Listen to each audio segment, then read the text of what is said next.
It's an odd feeling, everyone clapping for you while you get your picture taken, huh, a little bit? All right, well, so you and I were chatting upstairs and preparing for today and going back and watching a lot of your films. Something that I really enjoy is how you're able to honestly depict the lives of families and how oftentimes families are forced to adapt and to react to life's unexpected challenges that are put forth upon us. Talk to me a little bit about your own family life growing up. I know you're born in Copenhagen, and did you always have dreams and aspirations of being a filmmaker? Did you know from an early age that that was your calling? No, I definitely only knew it when I was sort of grown up. I started film school when I was 22, but prior to that I studied religion for a tiny bit, and then I seriously studied architecture, and then I kind of became interested in set designs, and through that reading scripts. And then I applied for at the London Film School. I applied to be a set designer, and at the interview I told them that I wasn't really sure whether I wanted to be a director maybe. And they said, well, why don't you come back, apply again when you know what you want. And then there was, then the Danish Film School opened up for application for directors, and I applied, and I have not really looked back since then. There is an honesty to your films that is quite palpable. I mean, you shoot on location. I think of After the Wedding, the opening of that film, and you are shooting in some impoverished neighborhoods and some difficult places. Having that love of set design, I would imagine, comes into play. But talk to me about getting out of the studio, in the field, and what it's like to shoot in some very harsh environments over the years. I love that. I don't know. I mean, I kind of like shooting it under strangest circumstances. I just find it exciting. I guess it's the sort of.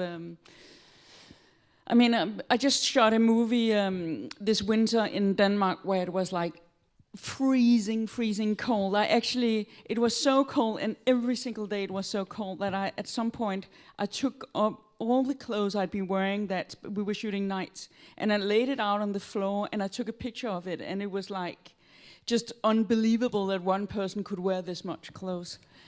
And your next movie is going to be in Hawaii. Yeah, my next movie is probably going to be in some kind of way. But and the one you're talking about, we shot in Mumbai, and it was kind of strenuous, and it was also actually dangerous. At some point, we found ourselves, it's a bit of sort of guerrilla filming, not exactly, but I do like to go out with a DP and a tiny crew and like maybe do a car ride or something. And we did that, and suddenly we found ourselves surrounded by probably 5,000 people who didn't particularly like us to be there. That was in shooting. I love how that brings a big smile to her face. To me, that's my nightmare. But to you, you're like, oh, it's great. There's 5,000 people about to kill us. No, I mean, at the point I thought, okay, let's get out of here. But then afterwards, it was kind of, it added to the experience, I would say. Your lead in that film is an actor you've worked with many times. Talk to me a little bit about your casting process and maybe how it's changed over the years now that you've become more established. And I would imagine there are actors who seek you out at events or film festivals like this who want to work with you as opposed to you having to go fight for someone. Or is the process when you're creating these characters with your writing partners or you're casting a film, has it kind of always been the same things you're looking for in the casting process as when you started, or how has that changed over the years? I mean, the thing is, when you cast, it's not really a question about who you are or how much actors want or does not want to work with you. I mean, the essence about casting is just really getting the right actor for the part. And I think for me, at least, there's a lot of. I very often go for something which is not on the page in the actor or the actress. I think it adds. And I often have discussions, and now, I mean, that might have changed a bit over the years, but particularly in the beginning, I would have these producers going, but this is not how we read the part. And I would go, I know this is probably not how you read it, but the fact that this is not the case is just going to add to the layers of the movie. Sometimes directors will show an actor the entire script. Other times they'll show them just their specific scenes. What's your approach? Does it change movie to movie? No, I have no issues about having them read the scripts. I mean, I think all directors like to feel like God a little bit, and obviously the lesser everybody involved know, the more God you are. And I guess I have a trust in my own divine. No, I mean, I don't have that need to make those kind of things. I don't do that. Now, oftentimes you're shooting on a limited budget and with limited resources, or if you're shooting in one of these environments like we talked about in Mumbai, you have to get it in 1 or 2 takes. So you don't oftentimes have the ability to rehearse. Are you a director who likes to have rehearsed countless times, or do you want to have that kind of spontaneity on set, which can be difficult if you only have limited resources? I never do only 2 takes. I always do loads of takes. I have always worked on very small budgets, and it has always been hugely important for me to keep my budgets. I've always kind of known, and I think that if I ever were to give a good advice to young filmmakers, it would be to kind of respect the budget, because it's just going to make your life hell afterwards if you can't. If you don't know how to work within a budget. But that doesn't mean that I don't do endless amount of takes. It doesn't mean that I do rehearse on the day. I do use my days like to an extreme degree, but I know how to kind of plan them accordingly. And oftentimes directors can hurt their chances for future employment if they get a reputation for going over budget. If you're the director who a studio or a producer knows, okay, she's going to deliver it on time, on schedule, on budget, that's obviously very appealing for those people who are deciding how to hire you, if you will. But I look at the process of how a movie comes together, from the inception of the ideas, the pre-production, the shooting of the movie, the editing of the movie, and then the marketing of the movie, which is its own animal and its own beast, as almost like a checkpoint for a filmmaker. Is there one area of a project that you think you most thrive in, or is there a part of it that is the most challenging, you think, for yourself? Can I just say something about the budget first? I can't remember there's like a quote where one of the big directors said, no audience never really, no one knows whether a movie has gone over budget. And of course, I don't think, yes, you need to stick to your budget. But that's like in life, you have to, you don't have your friends or your family waiting around, you come on time. I think it's kind of a fundamental human respect, like anything else. So let's get rid of that. And in terms of, I'm very fond of the whole process of kind of getting the script right for production. I love shooting. I hate the actual pre-production. I hate the kind of, when I'm being asked whether it should be this bottle or this bottle, and this is like question number 500 on the day. I don't find that particularly fun or creative. It's just part of the process, and that's usually the last 3 weeks before shooting. It is very much like that. 4 weeks maybe. I love editing. I love everything else. I very much enjoy all the process where I feel I can be truly creative. The last month before shooting is very much a practical solving process. Logistical problems and things like that. Yeah. And then obviously the rolling out of a movie and the marketing of a movie, which has changed so much over the years. You didn't mention that part of the process. Is it something that you enjoy, going to festivals and doing press and all of these things, or you rather be on set? I think I know the answer to this.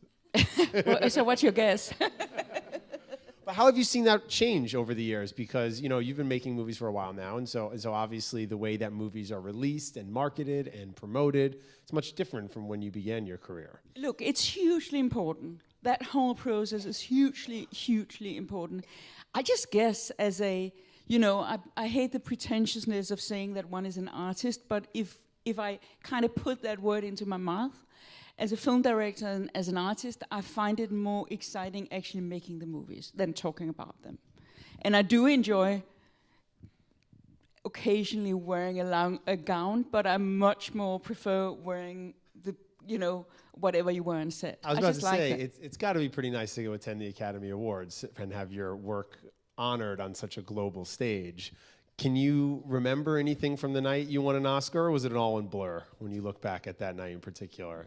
I remember it all accurately. I mean, one of the things, and I guess it's some of it is obviously inherited, but also training. One of the things that you really train as a film director is a visual memory, and I have a very extreme visual memory, and I think I remember every single bit of it. But I can, in this very private little forum, I can say that I was so super, super, super anxious, so I couldn't eat all day. And I don't normally... Can I tell a story? Can she tell a story? Okay. Yes, so I So I didn't eat all day, and I was so anxious and completely hysterical, and makeup and the dress, and I was going to rip the dress and fall in the high heels, and then we got there, and I got the Oscar, and I went on the stage, and I got the beautiful Oscar, and then behind stage there's a bar. And at that point, I had not eaten all day, and I never drink alcohol. I mean, I drink wine, but I never drink strong alcohol. And suddenly I find myself ordering like 3 vodka and oranges, like just taking them down. And I could see Helen Mirren, who had given out the prize, was kind of looking at me, and I guess she was kind of thinking and not really wanting to, but kind of just relax a little bit, my dear. But something like completely. And so I'm now like, and we go to the governor's ball, and I'm still like completely, and Spielberg comes and hugs me, and it's all wonderful. And then we go to this little restaurant where all the Scandinavians are, and they're having pasta, and it looks great. And I'm like fatally allergic to mussels, but I just get this whole big portion of pasta, and I start eating. And the screenwriter who wrote the script looks at me and said, "Hey, you're eating mussels. You aren't really supposed to eat mussels, right?" And so I kind of look, and everything is kind of crazy, and I rush into the ladies' room with my diamonds and my gown, and I kind of go, and very, very glamorously lie in the ladies' room, like trying to, and so I kind of come out and trying to kind of reestablish all the glamour, and I have my Oscar with me, and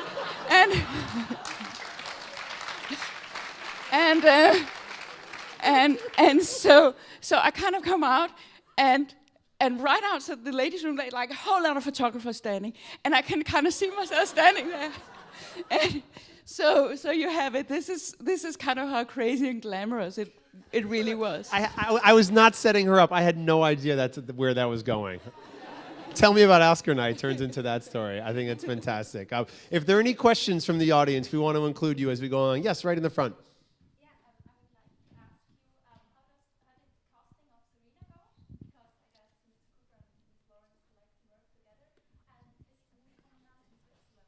The young lady asked about the casting of your upcoming film, Serena, which stars Bradley Cooper and Jennifer Lawrence, and when it might be seen here in Switzerland. It will come to Switzerland, and actually, they were cast way before they did anything else together. They were cast in 2011 already. I asked them before. I actually asked her before she'd done the Hunger Games, and before and they hadn't done Silver Linings. And then it took a little longer to finance the film and shoot it. So in the process of actually doing the film, she became this huge star, and they had worked together. Bradley, of course, was a huge, big star already then. That's got to be an interesting experience for a filmmaker. You see a young talent, you had seen her in Winter's Bone, you recognize that she would be good for the material, you cast her, you work with her, and then 3 years later, she is the mega movie star in the world. How has that affected things now in the rolling out of that movie? It's not. It's gonna be at London Film Festival, and I can't really. I can't really say how that has. I mean, of course, it's affected because she now is this tremendous star. But it was. I mean, I saw her, she was nominated for Winter's Bone the year where I won the Oscar. And we arrived at the same time on the red carpet, which means at 3 o'clock before anyone else, because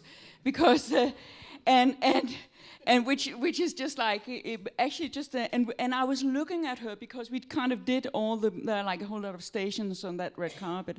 And I was watching her, and it was so clear that she had everything that a big star was made of. It wasn't just watching her in Winter's Bone, it was also the way, the way she walked the red carpet. She's just every single fiber in her body is talent. She's not just beautiful, but there isn't just one cell which isn't just huge, big talent. Well said. Yes, in the front, another question.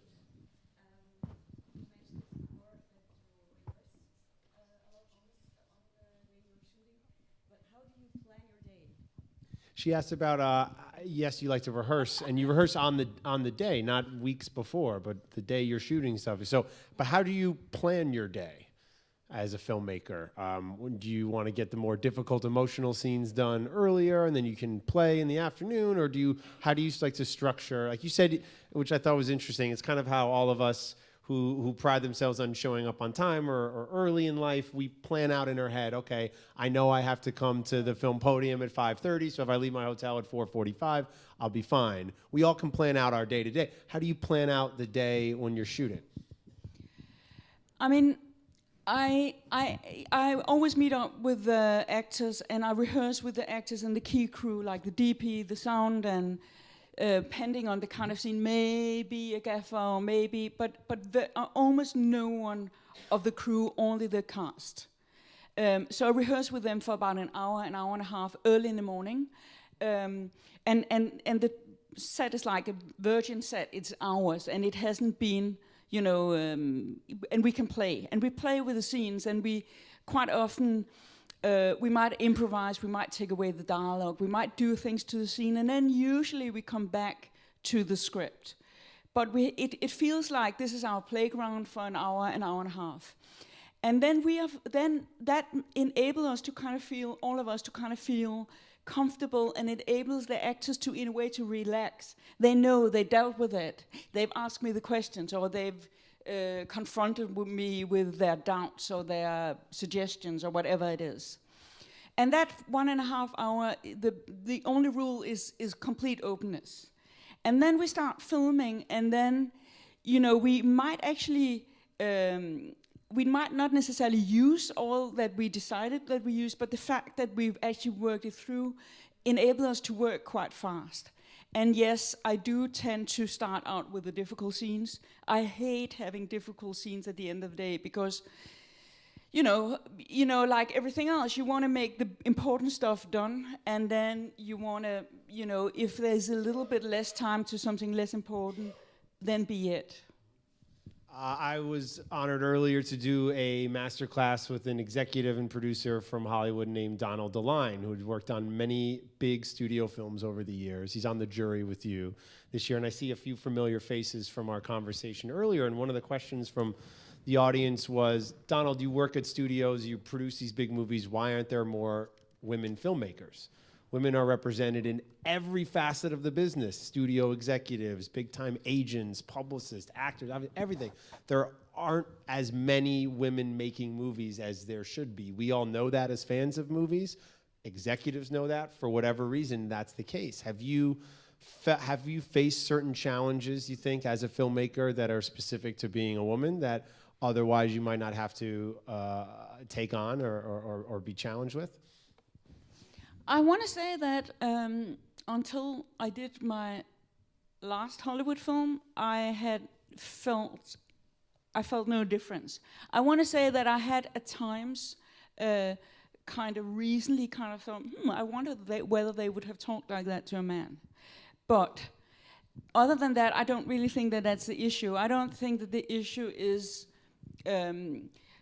prejudice. I think in a way, if I were to say anything, I think in a way the issue is within the women ourselves. I think it's because it's not just the film industry, it's in all aspects of society, that very, very demanding jobs tend to be less attractive to women. And I guess it's very simple. I guess a lot of young women at some point feel that they need to make a choice between family and career. And I strongly do not believe in having to make that choice. I've got 2 children, and they are big now. And at some point, I asked my daughter. I think I asked her when she was 12. I asked her, "Would you rather actually have me have a job which would enable me to be at home more?" And she was very serious about answering, and she kind of thought, "Yeah, of course, sometimes I miss you when you're away, but actually, my life is more interesting because I get to go with you to exciting places. I get to have a mother that I can talk about things with that are kind of surprising, and I would definitely prefer the way we have it." And that was very comforting. So I just want to say to all young women who are scared of how it's going to work, don't feel you have to make that choice. You'll have to make it work.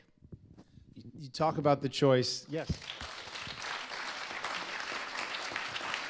You talk about the choice of career and family and how that's not a debate worth having, but talk to me a little bit about the choice of making a Hollywood movie and doing a film in this part of the world. You did Things We Lost in the Fire, which is an excellent film if anybody has not had the chance to see it. And now Serena those are the 2 films that have, internationally known actors, and Things We Lost in the Fire was right at the time that Paramount and DreamWorks was kind of figuring out their relationship, and you got caught up in that a little bit. So talk to me a little bit about the times you've had to either turn down a studio film or a traditional, kind of American movie, or you say to yourself, "Oh, I'd like to go dabble my hands in a Hollywood project." Well, I think, I know that a lot of directors are there are a lot of directors who are very kind of firmly, they want to make it, they want to kind of move to Hollywood, they want to stay in LA, I never felt like that. I always kind of felt that I would like to work both places. I'd like to be able to work both places. And I think that there are tremendous qualities to both places. And, in a way, I've always been just driven by the story and by the material. And I'm just less interested as to where it's set up or how that element of it works than whether I think it's a super exciting story. Do you have any other questions quickly? Anybody? Oh, yes, right here in the front. Yeah, I would know a bit more about the difference of working in Europe and the US. I'm filmmaker from Germany. I think it's quite close to the Danish way of shooting. Then when you went to Hollywood, like how much bigger is the team? How much bigger is the influence from outside? Or could you import or export your style of filming to the US? Again, to sort of elaborate on that difference for people in the back who can't hear, about working in the studio system in Hollywood and working over in this part of the world. The thing is, as a director on set, what you really need to do is that you need to make the scenes come alive.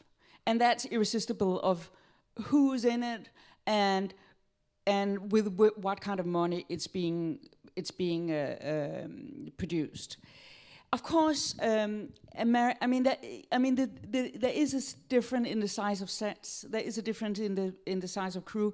I want to say that with a Danish crew of 50 people, we work actually just as fast as with a huge big crew of 250 people.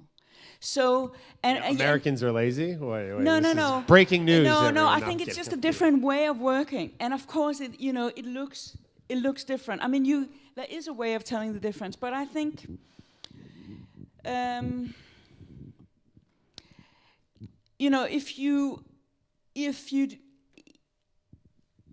American movies are bound to be a result of a bigger collaboration.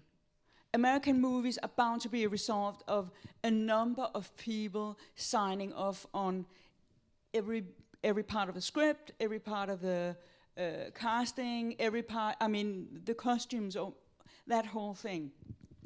And for me, I don't mind that. I can kind of find it very helpful and intriguing. But one needs to know that that's the case. And so I think... You learn that over time after having those experiences, but I would imagine at first it was kind of a little different to say, wow, they do things differently. Or, I mean, your first experiences in Hollywood or dealing with Hollywood are not hanging out with Jennifer Lawrence and throwing up with your Oscar. Like, do you remember your first encounters with Hollywood and being maybe confused by it? Well, the thing is, I did, and it's been quite a while now, but I did actually do quite a lot of commercials. And the whole sort of process of a commercial is not unlike that. There is a number of people involved, so it wasn't as if I had not experienced that sort of process. You know, you don't. I mean, I actually don't even think that European movies necessarily are better or less compromising. I think at times in Europe it would be super helpful to have a more thorough process of going through script, for example. I mean, and I think, I mean, we tend to in Europe be so self sort of applauding, but in reality, I think, you know, I don't think any of the systems are perfect, and I think at times the whole washing out things in the studio or in the American system sometimes make things very.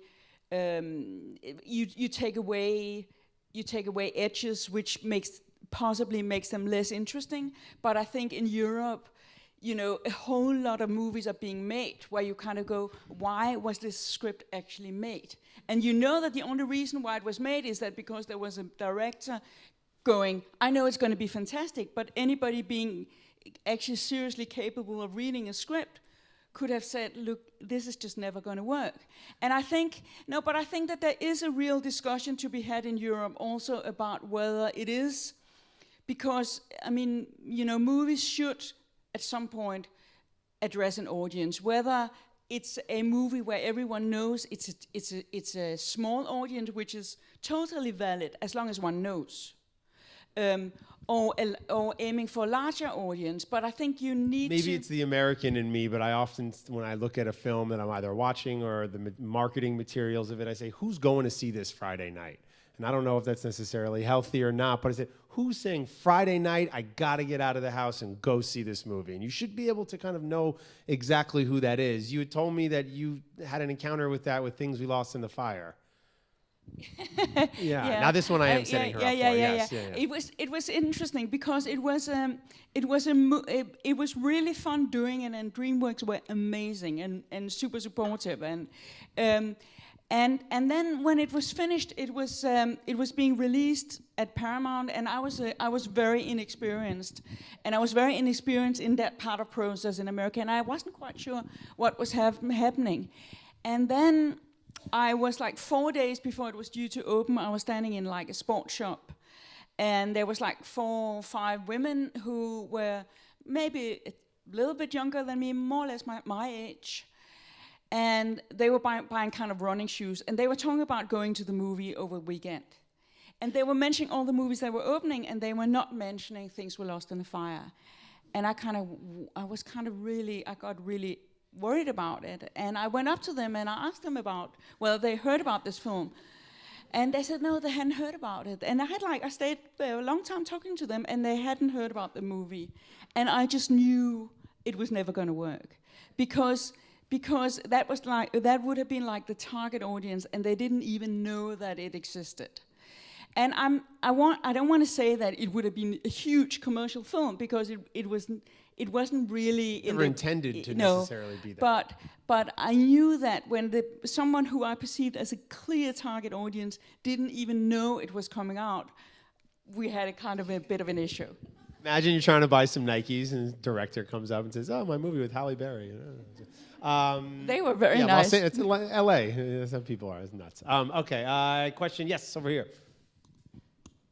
Have it ever happened to you that you finished a movie and told yourself, yes, it's like I wanted it to be?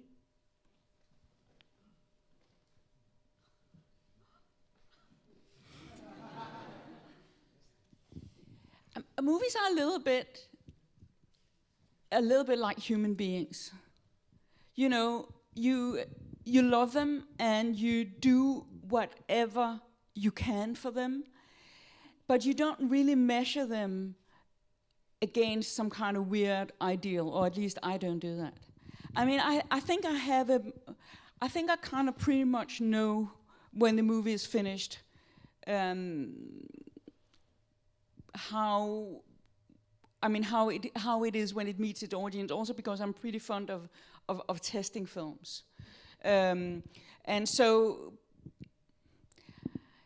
sometimes you're very proud of the movies that doesn't work. In a funny way, like I guess my grandmother who had 7 kids, she said that in a way she always felt more compassion for the ones that were less popular. There is a kind of you wanted to protect them a little bit. You're one of those filmmakers, and some filmmakers are different, that you enjoy reading reviews of your work. You enjoy hearing, like you said, you enjoy testing a movie and getting that kind of feedback. I don't know whether I used the word enjoy. Okay, let me take that back then. Then endure. But you are aware of what people are saying about your movies. There's some filmmakers I've interviewed who they have no interest what critics say about their films. They don't want to read the reviews. They don't want to talk to it. They make their movie, they put it aside, they focus on the next film. That works for them. For you, however, do you seek out reviews and opinion? Or you said you enjoy testing the movie, and that's not with professional critics. That's just with audiences. I mean, firstly, I test while editing because it's very helpful for me, and it actually influences certain choices I make while editing. So that's kind of part of the process. But I just find that it's a constant, for me, it's a constant process of learning and developing and I do, reading reviews can be very painful. I mean, I'm not saying, look, not all reviews are kind of particularly wonderful to read, but it's still sort of I learn something from it, and it doesn't, I know I'm quite comfortable with who I am, so I read them and I'll think about it and I'll let go of it, or I want to say that in a way it's much more dangerous getting hooked up on the positive reviews, because just about to say that could be scary as well. Yeah. Yes, right here in the front. You mentioned before that, in a way, every director likes to think of himself as a god. A name that comes to my mind in that context of somebody who might think of himself as god would be Lars von Trier. Could you tell us a bit about could you give us an insight about your relationship to Lars von Trier? Are you suggesting that Lars von Trier is a god?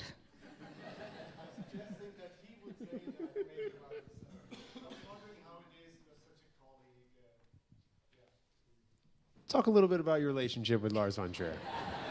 Look, here's the thing.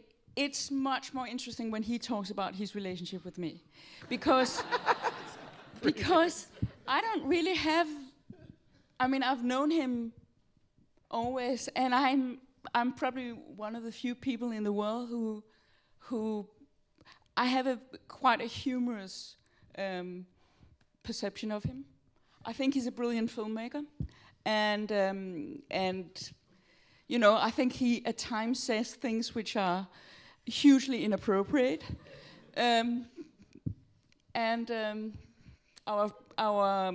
our daughters are best friends. I don't have much interesting to say about him. I'm sorry. Another filmmaker who obviously audiences seek out his work, and he says outrageous things at times, Quentin Tarantino, who once said that when he makes movies, he thinks about 50 or 60 years from now, there's a film student who discovers one of his titles, and then they go back and look at the whole box set, the whole collection of films. So when he's doing a Django Unchained, he wants that to fit in the box set with the other 10 or 12 movies. Do you think about how each... Clearly not. I was going to say, but do you think about... No, but I think I would like to be there in 60 years when we find Tarantino's box set. To be that 12-year-old in the year 2080 or whatever. But do you think about your sort of legacy and how each film relates to the next film, and if you kind of put them all together in a box set, how that represents your voice and your vision and what you stand for? Look, I think, I have no doubt that if you look at all my movies, there are strong, there are traits, or there are themes, or there are even certain ways of doing things which kind of come. And, I think for any I keep saying this artist thing, but for any artist or for any filmmaker, I guess we're sitting at a master class. I think it's okay. You can call yourself an artist. But we are kind of, there is this kind of element of searching for something or investigating something or trying out something, and I think it's clearly there in my movies. I am probably the worst one to actually talk about it, but I've got no doubt that it's there. Yes, in the back. Yeah, you mentioned about the importance of bringing the script to life, and I was just wondering what sort of importance you assign to the script itself and how you go about finding one and what inspires you to sort of locate a script. When do you know it's the right one?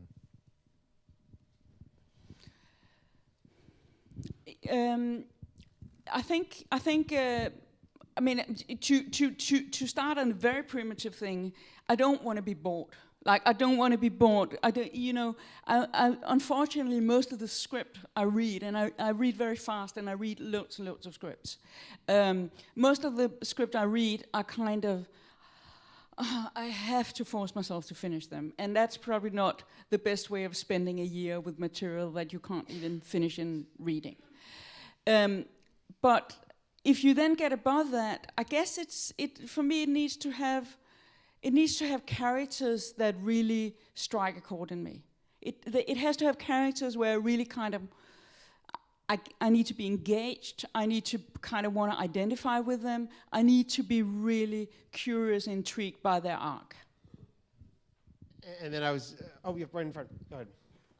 When you have read the script, how do you decide if you want to go Hollywood or if you want to go like smaller, like Europe or something? Is that something that comes to you while you're reading it, or just afterwards when you start thinking about it? I think everyone in the back could hear her, correct? Yeah? When you have a script and you know, okay, this is going to be good for maybe a big studio film in Hollywood, or this is something I want to do locally on a budget, or how do you decide sort of once you have something that strikes a chord with you, like where do you go next? All my Danish films has been script where I have been part of I haven't written the script, but I've been working on the script with my usual writing partner, Anders Thomas Jensen. So that's a kind of a different thing. And the script I read tends to be slightly bigger films. And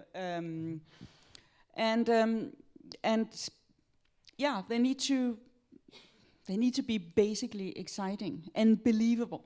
I think the believable, I have to believe that, and then I have to know that I can make a really good movie out of it. Sometimes I read a script and I kind of go, I think it's a great script, it's just not for me. If there is a car chase on every single page, probably it's not for me. Well, that takes a real knowledge of yourself to know that, boy, this is going to be good. This is going to make a lot of money, but for somebody else. That's very hard to do, to remove yourself from that type of feeling. Well, not if you are someone who is always waiting for the scenes where they actually start talking and getting out of the cars. You mentioned you work with your writing partner on a lot of your recent films. When you guys are collaborating an idea, do you think, okay, I want to find a role for this actor? Because there are certain actors that you work with a few times over the years. Or does it just sort of happen where, Mads would be okay for this guy, or what is it? Do you seek out creating certain characters with actors in mind? Or do you write the characters and create the world and then cast the film after the fact? Create the characters and create the world and then cast it afterwards. Some writer-directors or some directors who work closely with a writer will think of an actor in mind when creating the character in hopes they do it or someone similar to them will. Yeah, but I'm always a little bit scared of things becoming too familiar and too. Complacency is probably my biggest fear of all fears, and creatively. And I think that. If you kind of go, okay, this part is definitely for Mads Mikkelsen, then it becomes almost too familiar. I'd rather go, this part is for Spencer Tracy. And then when it's finished, I think maybe Mads would be fantastic for it. And I think because, again, it's a little bit like casting someone who was not obvious for the part. It's maintaining the enigmatic nature of a movie is hard, but it's hugely important. A strong Spencer Tracy reference, unexpected here today. Do you have other classic films or older films that you would advise any young filmmaker out there that they should go back and be familiar with? Certain movies that struck a chord with you at a certain time in your life that are very near and dear to you? I mean, Laundry I love, list, I I know, love Frank Capra. I love. I love the sort of. I love Deer Hunter. I love that whole vague of. Vogue of films. Love Apocalypse Now. I love Godfather. I love the whole sort of. When the American movies became. When they became real.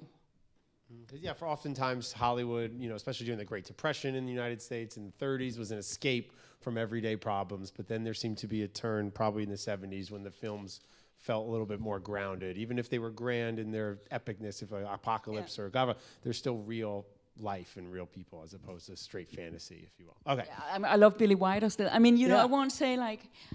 it's important, though, for, I think, filmmakers to go back and watch older things and the movies they grew up watching. Yes, right in the front. Some Like It Hot you should all see many times. Hello, my name is Laurie Messerly. I have a question. How does a filmmaker feel when he sees a remake or reboot of his own film? Does he feel great or honored, or is it a little bit strange situation? Or it is weird because it's kind of your baby suddenly being married to someone else, but it's brothers. In this case, of brothers. Yeah. And actually the one and only also. But I'm pretty good at letting go. And if you kind of accept that you sell the rights for remake, you just kind of step back and hope that they do a great job of it. I mean, in its core, it's really an honor that anybody wants to do a remake. And then you just hope that they are lucky and talented and eventually make a great movie. Probably not greater than your own, but... Yes, in the middle, sir.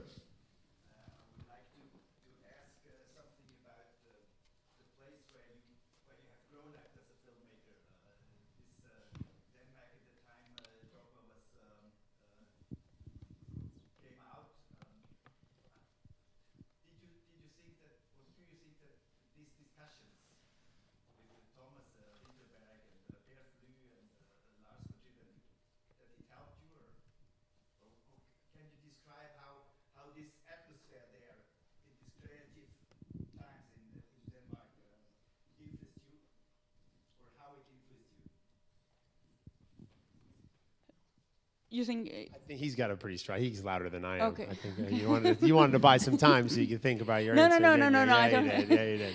I don't tend to think. So, look, for me, there's no doubt that Dogma has been hugely influential, and I think it has been influential because it pointed to the austerity. Like all the things you can't do, apply music, have artificial light, all of those. I mean, whether you are more or less familiar with the Dogma rules, you probably all of you know that it's a set of austerity rules. And what it did, it threw filmmaking into focusing on characters and storyline, and that's it. No other devices. And that was very helpful because I think at the time we were trying in Europe to pretend that we were little America, and we were not particularly good at it, and we didn't have the money to actually even really seriously try. And so what that did was that it actually put focus on what we were good at, which was storytelling, and storytelling in its core is movie making, and Dogma did that. Would I then do a Dogma movie today? Rather not, because I actually do enjoy applying music, and I do enjoy the craft of the filmmaking. But I think it was hugely important, and I think it's very advisable for filmmakers to, at some point, just have the exercise of just deal with the characters and the storyline. Yes, in the front. I really like hearing you talk about the enigma of the film and just preserving your own not discomfort but just that edge for yourself. And so I'm just wondering, what do you do to kind of nourish yourself in between times that you have something that encourages that dissonance for you? What do you do in between films to continue to stay creative, or how do you find the next sort of project or as you're in between movies? Because I would imagine she's right. Making a movie is such an intense experience for a while. You have to kind of go back to the well and have some life experience in order to call upon it for the next film. So, but it's a very interesting question, because it's almost like how do you maintain a magic in a relationship, or how do you maintain the magic in a friendship? Or I mean, it's really about maintaining the magic. And look, I'm just as excited about making a movie as I was first time I made a movie. I think it's really thrilling, and I think it's really scary, and I think it needs to be really scary. And I am less. And I'm actually, and that's why if you kind of talk about reviews, or if you talk, I think you can't kind of be scared of a honorable failure. You can be scared at not having done your utmost. But anybody who kind of throws him or herself at something scary and creative and slightly dangerous is bound to, at some point, not necessarily succeed, or not succeed with everyone. And I think it's about daring. It's about having the courage to do that, and not feel and be able to forgive oneself, because otherwise you just get terrified, and then your work becomes dull and boring, and it becomes a repetition of the movie you did before, which I think is thoroughly scary in the wrong way. No, but and so it really is, and it's about maintaining sincerity and innocence and excitement, and you do, and I think you can nurse that, and I think you can kind of, it's almost like there are things you don't want to talk about with the material. The gentleman in the back had asked the question of sort of how you react to material and how you know that something's right for you, and is there a process? And you said something about I have to spend the whole year with this, because that's not, you're obviously not shooting for the whole year, but the releasing of the film and the whole. Is there something that you do as soon as you're done with a movie, just to kind of walk away from it, or recharge, or do you unplug, or do you have 10 different? I looked at your IMDb has like 10 projects coming up now. So do you have lots of irons in the fire, so to speak, or do you like to go from one project to the next, or can you manage 10 projects at various different stages all at once? I'm pretty good with many things at the same time. I like it. I think it's kind of I find it exciting. But then, I mean, you started out by saying that many of my movies deal with families. I also have a great family, and I do actually, I think, I do very much enjoy spending time with them. I enjoy cooking. I enjoy doing things which has to do with being with people who are close to me. And I think that that's also part of, there's a kind of duality in that life, which kind of then enables me to totally be obsessed about the movies I then make. Knowing that you have that family to go back to when it's all done, no matter how crazy things get on set or difficult, you know that that's going to be there. It's sort of the light at the end of the tunnel. They're going to be annoyed that I didn't empty the dishwasher like everyone else, which I find super, super healthy and actually does, I think, keeps me sane in a way. Yeah. I have a question about the relation between you as a director and your DP. How much freedom do you give your DP in terms of taking decisions, and how much is actually you with editing in mind, and how intensively do you work with storyboarding? Your relationship with the DP, is it the same on every film? Is it different, or how much leeway, or what's that kind of shorthand like between you and a director of photography? I work really closely with DP. I never storyboard. I find storyboarding really suffocating. Yeah, you know, if you do a very specific action scene or something, you might have to storyboard it. But in general, for dramatic scenes, I think it just doesn't work. For me, the DP is very much, I mean, it's very much about catching the moment. And yeah, you know, it's always difficult to talk about the relationship between the director and the DP because it's so much how it works on set. But I work very closely with them. Yes. Do you think there's a reason for the high market share of Danish films in Denmark and for their quite success abroad? Why do you think films from your part of the world are so successful everywhere else? In Denmark. Because I think that because of the storytelling element, we actually managed to have movies which make sense for the audience. I mean, we do, and we have a tremendously high part of the market share, which is great. Yes.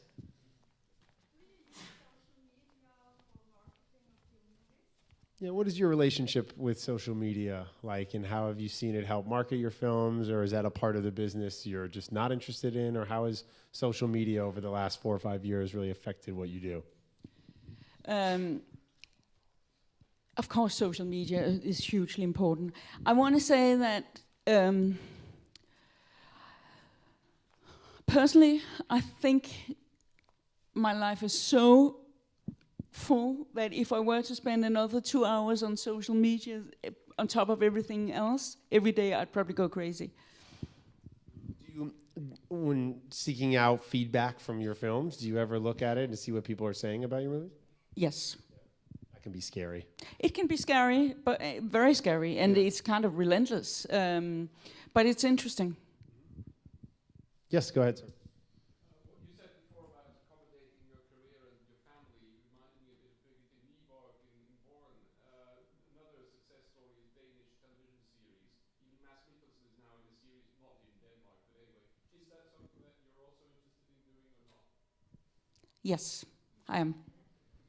Very much so. For any producers for the project, she'll be available afterwards. No, but I mean, you know, if you look at television, it's just, I mean, I'm just stating the obvious, that it's just so interesting and so exciting what is happening. You know, we talked a lot during the earlier class about how the lines have been blurred, and it used to be, well, there were movie directors and TV directors and film actors, and now it's just, it goes back and forth. And so that's something you are thinking about. That's good to know. And also it would be exciting to have it's huge material. Like, I mean, just as a storyteller, I mean, just the ability of having like 9-10 hours as opposed to 2 hours would just be incredibly exciting. Mm-hmm. Yes, we'll go here and then there. How do you come up with an idea of one of your films when you write in collaboration with your writing partner? Like, for example, In a Better World, is it something you just, like an inspiration idea, an article you read, or is it also like a private story you hear from a family in your near social? What's the way when you come up with an idea of a film, when it's your own film, I mean? I'm a kind of obsessive news reader. And so I read so much news always. And so, of course, you know, there's always that element of being inspired by something which has happened in reality, and then sort of,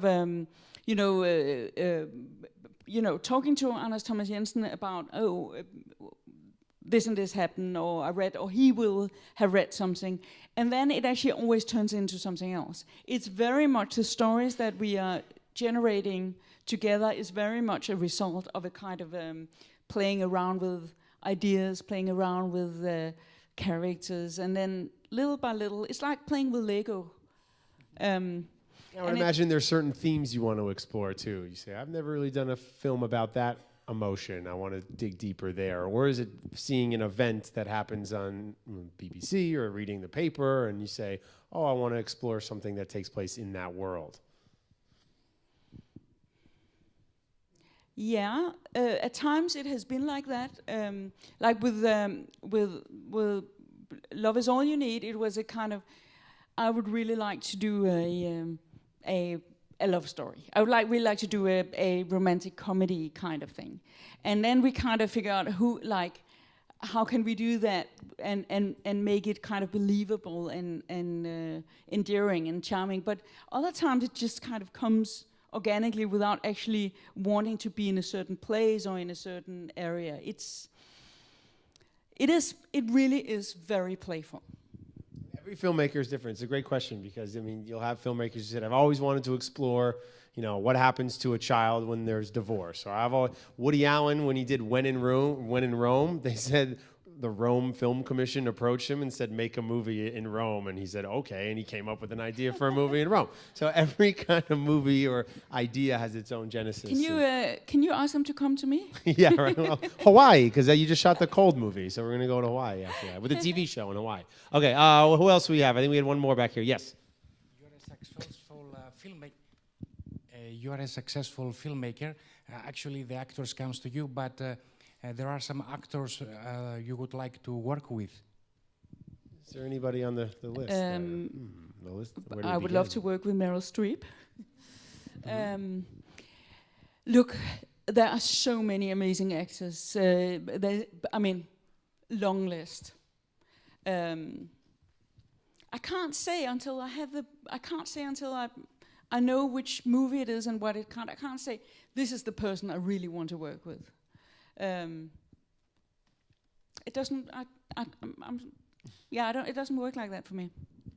After an hour, that's the question that stumps her. I like that. All right, what do we have in the front? How did you do it with Jennifer Lawrence? You saw her on the red carpet, you went to her and said, hey, Jen. No.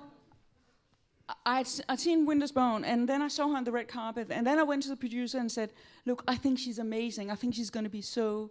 And they said, but there's no way we can finance it. I mean, this is... 2011? Or there's no way we can finance it. And you already had the material. You knew, I want her for this role in this movie, not just, I want to work with her on something. And they said, and I said, I don't think that's right. And then... Bradley Cooper, who had read and really liked it, was a big star at that time. And then, somebody smart said, look, she's going to be doing Hunger Game. Okay, we think it might work. But no, I didn't approach her, say, hey, come and be in my movie.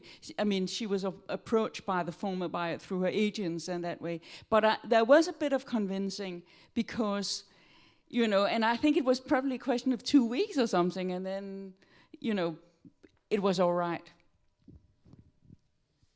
Well, we appreciate you sharing some stories and some insight here at the Zurich Film Festival. On behalf of everyone, I want to say thank you for coming and sharing this. This is amazing. Susanne Bier, ladies and gentlemen, be sure to look out for her work and enjoy the rest of your time here in Zurich.